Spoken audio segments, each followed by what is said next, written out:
Hi. Warren Buffett once said, assume you are introduced to a class of students at a top university and you are offered a deal. For $1 million, you can buy 2% of the lifetime earnings of a student of your choice. Now flash forward 20 years. Among the former students are a dozen accountants with moderate earnings, 2 marketing vice presidents with good earnings, a CEO of a small railroad with fine earnings, and a young Bill Gates, who, by the way, had dropped out at the end of the year the deal was offered. Now let's go back to the time they are still students. Is it a good deal for you? The answer, of course, depends on your ability to pick the future Bill Gates. Could you pick him? Unless you can see into the future, to pick him now, you would need the ability to read people, what I call people-sleuthing, and see beyond the surface into who is exceptional and who is mediocre. How to go about it? It is not easy. When Gates was young, he was not as impressive as the other students, who were smoother, more social, better spoken. But if you can pick a Gates out of a bunch of future accountants, your payoff would be enormous. The question then becomes, can you sleuth out exceptional people? Or maybe there is a course teaching you how to do this. No, there isn't. You can't learn people sleuthing in a CFA program, on an MBA program, or even by reading investment books teaching stock analysis. That's because stock analysis focuses on the company's accounting numbers, like book value, earnings, cash flow, and so on, not the people. Yet for a people sleuth like me, accounting is an upside-down discipline. The cost of people, wages and bonuses are expensed, while machinery purchases are capitalized. For exceptional people, it should be the other way around. A young Bill Gates, if you could recognize him, would be a multi-billion-dollar asset, while his desk computer is really an expense. So once again, how to recognize truly superior humans? As a reminder, for businesses, there are such criteria for recognizing superiority. For example, Joel Greenblatt, who wrote the Magic Formula investing book, says that superior businesses have a high return on capital. Or, to take another example, Warren Buffett says that business greatness means the product costs a penny to make, you can sell it for $1, and the customer is hooked. And there are other criteria for superior companies. I gave you mine in the previous clip in a single number that combines 3 others. But what about criteria for superior people who run companies? Imagine you had met Amazon Bezos, or Microsoft Gates, or Apple's Jobs when they were just starting out. What if you could identify them as great and bet on their stocks? You would have made a fortune. But how to recognize their greatness? Based on what criteria? Or are some people born with this intuitive ability while others are totally blind to it? And if you don't have this ability, how can you develop it?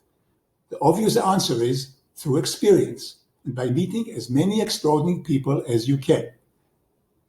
The longer you live and the more extraordinary people you meet, the easier it is for you to see if a new person you've just met is extraordinary too. Now, I am 74 years old and I have met quite a number of extraordinary people, but I still don't just rely on the few I've met to serve as a benchmark. On top, I supplement it by getting to know extraordinary greats I haven't met. And you too, by the way, can meet them in some history books dedicated to great leaders that can give you pointers about how to identify them. Like which books? Well, the problem is modern approach to history is concerned mostly with trends and nations and groups, just as stock analysis is concerned with numbers and trends and companies. I spoke about this before. And because of that, very few history books deal with great leaders as engines of events, just as very few investment books are concerned with sleuthing extraordinary people as the engines of profit.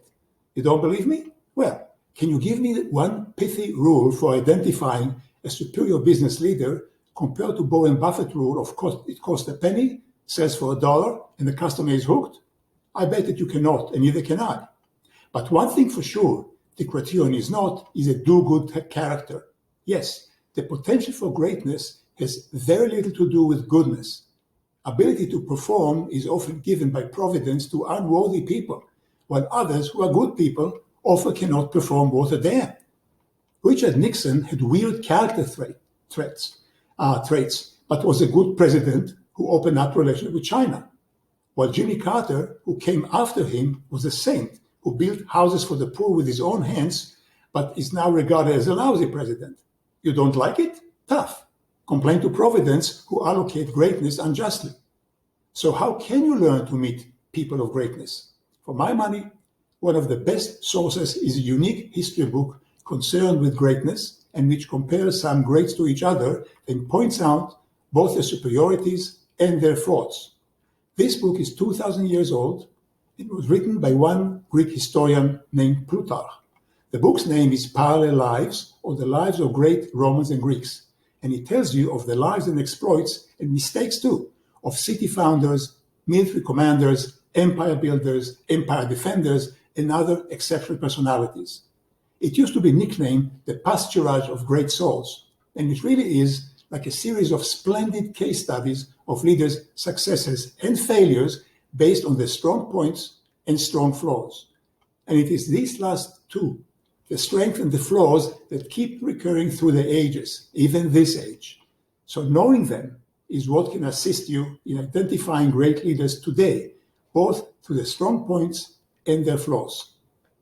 In what way can it help you as an investor? In at least 3 ways. First of all, as said above, it will prove to you that being a good person often says nothing about being an exceptional leader who performs exceptionally. For example, I have friends who had worked with Steve Jobs. They say he was a lousy personality. He allegedly colluded with Google's Eric Schmidt to underpay engineers. He was a tyrant that drove workers like slaves and often insulted them. And on a personal level, he refused to recognize his illegitimate daughter. And yet, he was also an exceptional genius and a leader. Now, if you had met him and he had insulted you, could you overcome the sense of hurt and recognize the greatness in him? Or would you rather have had Jimmy Carter, the ineffective saint, at the helm of Apple? Second point, Plutarch always picks a category, say a city builder, really a city starter-upper, and compares a Greek starter-upper to a Roman one. In this case, Theseus, who grew Athens, to Romulus, who founded Rome. Then he shows what worked for one but didn't work for the other and why, based on the strong points and their unique flaws. Plutarch does it for military leaders, lawgivers, civic leaders, and all kinds of other greats. So after you go through his book, especially the splendid comparison chapters, you'll have notionally met dozens of exceptional personalities with exceptional talent and also exceptional flaws. So in the future, if and when you sleuth the personality of the CEO of a company you have an interest in, you may find that his or her flaw remind you of this or that ancient leaders, and this could direct you to conclude what an accounting analyst would never even think of. But third point and last, especially if you are a young investor, reading Plutarch's Parallel Lives would give you an opportunity to meet many exceptional people that in your daily life you are very unlikely to meet. And this should sharpen up your ability to recognize greatness when you meet it. Then, if you are given the chance to buy 1% of the life earnings of one such, which what stocks really are, you would know which deal to take and which to pass on. You can download Plutarch's book for free from Gutenberg.org, then browse through it to your heart content. It would pay off to you in spades. Take my word for it. That's all for today. Let me know what you think of the above in the comment below. Then if you like it, which I hope you do, please subscribe and tell all your friends so they subscribe too. I'll see you next time. And meantime, thank you very much.